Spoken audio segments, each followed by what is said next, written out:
thought that I don't like this rule, where the offensive player fumbles the ball, it goes out of bounds, and they get to keep it. That's just because you're a defensive guy. That's why you don't like it. Yeah, you're right. It is a slanted view, isn't it? But this is where, for the offensive team, the sideline is their friend. Usually it's not there for him. Yeah, exactly right. I actually played for a guy in college. You know what he used to name the sideline? Sammy. Sammy sideline, and use him well.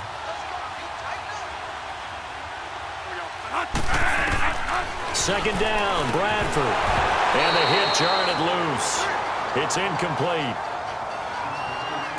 Anytime a defense can sit back in a zone like that, it tends to create a lot of congestion in the middle of the field. Makes it very hard to slot one in. Looked like I-4 at rush hour in your hometown of Orlando, Florida. An absolute mess. Throwing, Bradford. And he couldn't hang on to it through the contact. Incomplete. The beauty of being able to play a zone defense, when you can sit back and see the ball coming out of the quarterback's hands, guess what? Creates a lot of confusion, kind of a muddle in the middle of the field where you can go make a play on the football. And this is off target to the left. Didn't get there anyway. It's no good. And this score will stay right where it is.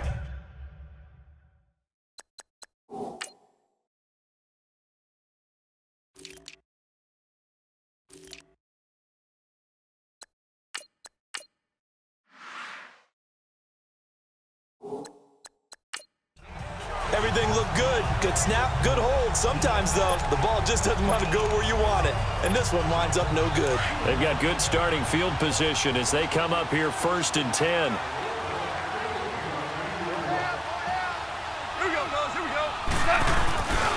Following the penalty, it's Gurley. And it's been like this all night long. Nowhere to run as they stop him behind the line. Calling a loss of 2 on the play. And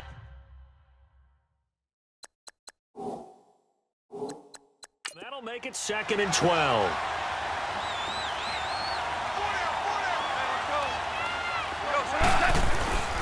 Goff. Flushed out right. And it's a short one here, complete to the tight end. And he'll take it down shy of the 45 at the 46. Back now here on EA Sports. It's the Rams out in front here. They've got control of the football as well as we get set for the 4th quarter.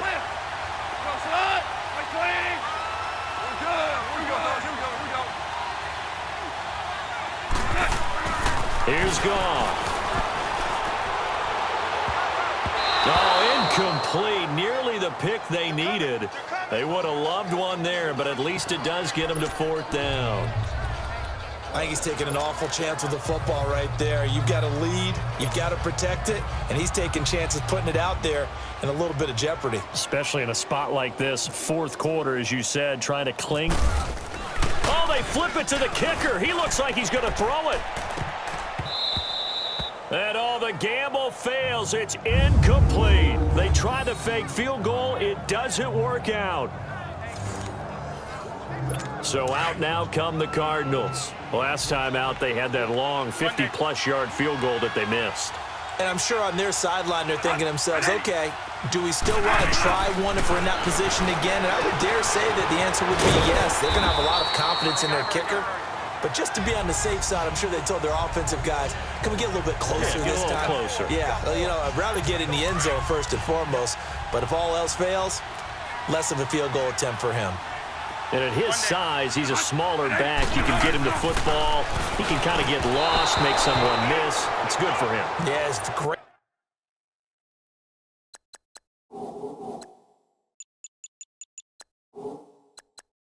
For him. I like what you said there. Sometimes he gets lost in the traffic a little bit, but get him out in the open field into some space. That plays to his strengths the best and keeps him out of it where all the big boys are, you know, make someone miss in the open field. To throw is Bradford, and his throw is going to be incomplete. The tight end, Jermaine Gresham, the intended receiver, and it's 3rd down. Big play coming up. Here's 3rd and 10. I would expect to see some pressure here. There was the pressure you were talking about, force the incompletion. And it doesn't always have to end in a sack, does it? Sometimes you can make a good play by forcing the incompletion with the pressure. To the sideline, and wow, what a catch there. He doesn't get a lot, but he was able to get the feed down complete. They'll get a couple yards on that one, and that's going to bring up a 4th down. A really nice catch, but bottom line, that should have gone for more yardage. Give him a pass in the flat that allows him to get upfield. There's plenty of distance between him and all the defenders. Actually cost himself some yardage there. Yeah, they got the completion, but it could have been so much more. And he carries this one all the way down to the 9. The time to pull out the stops is now, and they convert there on 4th down. So the Cardinals, they've got the football here as we get you reset. They've got it 1st and goal as they look to punch in a late score. To the air again with Bradford. Now they set up the screen. That's complete. And he'll take this one in for the Arizona touchdown. A great effort there. A 9-yard touchdown grab. And the Cardinals have cut it to within a score. Okay, game on. Don't go anywhere yet. You got a 1-score game now. Probably going to rely on the onside kick coming up. Yeah, they have to. It's not a high-percentage play, but it's better than not having a chance at all. And that's when you put your leapers and your flyers on one side, get that high hop, and hope that one of the guys can come up with it. On the other side, get that hands team ready. No doubt about it.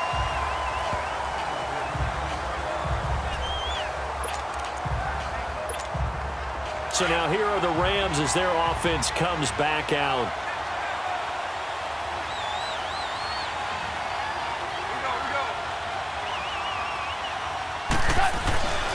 They'll start out on the ground with Gurley. And a nice move will yield nothing as he's stopped behind the line. Now here's a timeout defensively coming from the Cardinals, as they'll talk things over prior to this upcoming 2nd down play.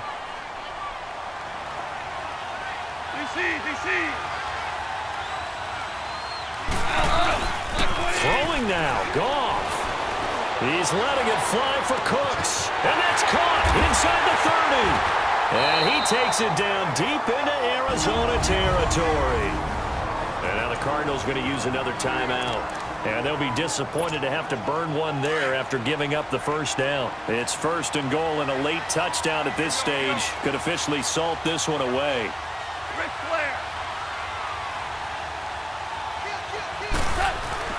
Now Goff.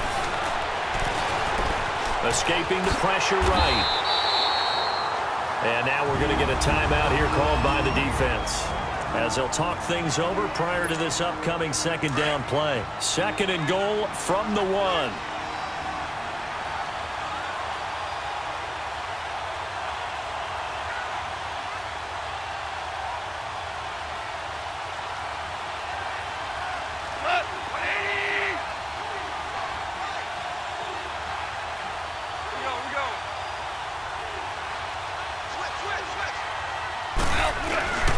They'll try and push it in with Gurley. And he will fight his way into the end zone for a touchdown. Todd Gurley punching it in from a yard away. And the Rams add on to their lead. Well, it'd be real easy to say that they are firmly in control right now, but I'm looking at your face and I'm thinking I've got to be careful with that. Well, it's a 2-score game. You're inside of 2 minutes. I think you can breathe relatively easily now. Yeah, you can, but still, you got to stay vigilant. Can't give up anything cheap and easy. That could put you in some jeopardy. And this one's caught.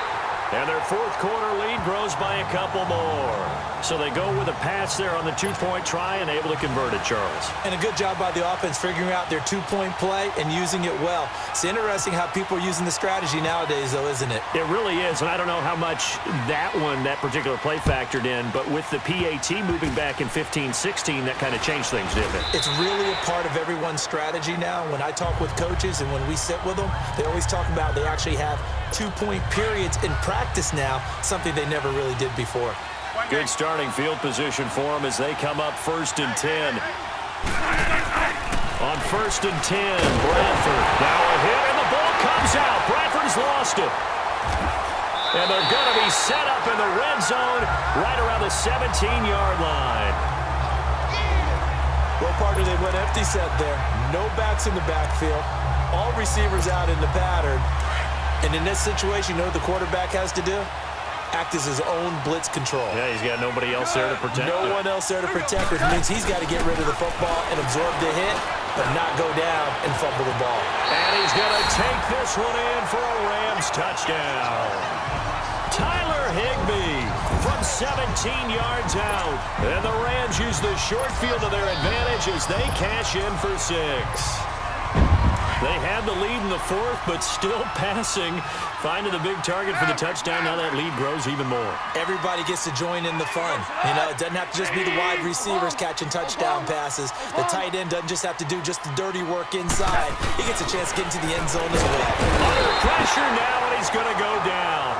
Sacked back around the 8. Well, they tried to get 2 and ended up getting none, because the quarterback had nowhere to go with the ball and ends up getting sacked. Nowhere to go at all. Great job, though, defensively. They were ready.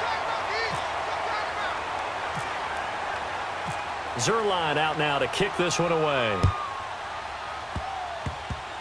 Very short kick. This will be taken by one of the up men.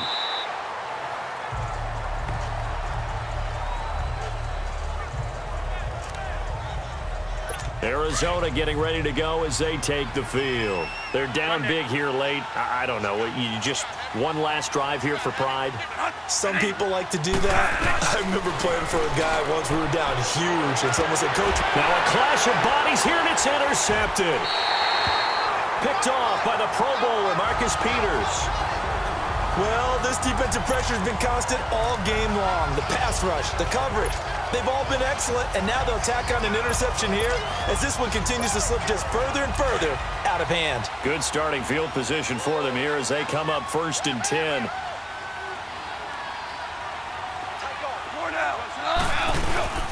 They'll try and start the drive with Gurley. And Gurley here fumbled it. Gurley fumbles the football. It's loose. And the Cardinals have got it, going the other way. And they take over. They'll set up shop at the 46-yard line. You and I have been around teams, and they all have goals for games, don't they? And every team we've ever talked to says what? No turnover. Don't turn the ball over. 0. And they were that close to getting it done. Won't cost them today, but they'll hate that when they're watching the game tape. And he'll go down inside the 45 before going out of bounds. The completion good for 3, and it's 2nd down. One thing I think that's safe to say defensively, the tackling's been really good. And because of that, it's been very, very hard for them to move the ball because you're not getting the benefits of run after catch. You're tackling them almost on the spot. That means you have to run extra plays, harder to move it. Now a deep ball there on 2nd down, but it'll wind up incomplete. This defense was definitely alert to the possibility of the deep ball, and they were more than ready for it. They've got the lead, 4th quarter. Maybe can expect more passes like that downfield. And the 3rd down pass falls incomplete. Another wayward pass. You know, things started out poorly in this game, and to be frank, they just really haven't gotten much better. And all that does is embolden a secondary. They feel good about what's going on, and they just play better and better. Bradford. A fight for the football, and it's intercepted. Picked up by Nickel Roby-Coleman. Partner, we always talk about possessions being at a premium in these games, and now in this situation, throwing an interception here when you have to claw your way back in, that one's going to hurt, and in a big way.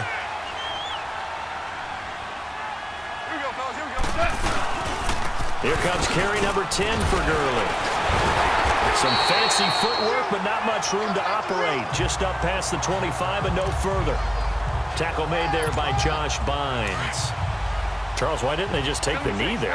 You're asking the question that I'm asking as well, because we've seen a lot of football where coaches decide maybe they get a little greedy. I don't know if they're doing it for stats or for what reason. We've seen it happen in college, and how about in the NFL? The miracle of the Meadowlands. All they had to do was take a knee, and the game was over. The Giants ran it one more time. Ball popped free. Philadelphia picks it up and wins the game. What year was that? 1978. I think it was in November. The Rams on 3rd down. Just 1 for 5 to this point. This will be 3rd and 6. Goff now looks to throw. Nowhere to go here. He lost the football. And they're going to go for this. Just 1 for 3 so far on 4th down tries. They're trying again. The Rams have won the Super Bowl. And they will get the Lombardi Trophy. And when this moment comes, I think you look back at all the blood, sweat, and tears, the offseason, the workouts, training camp.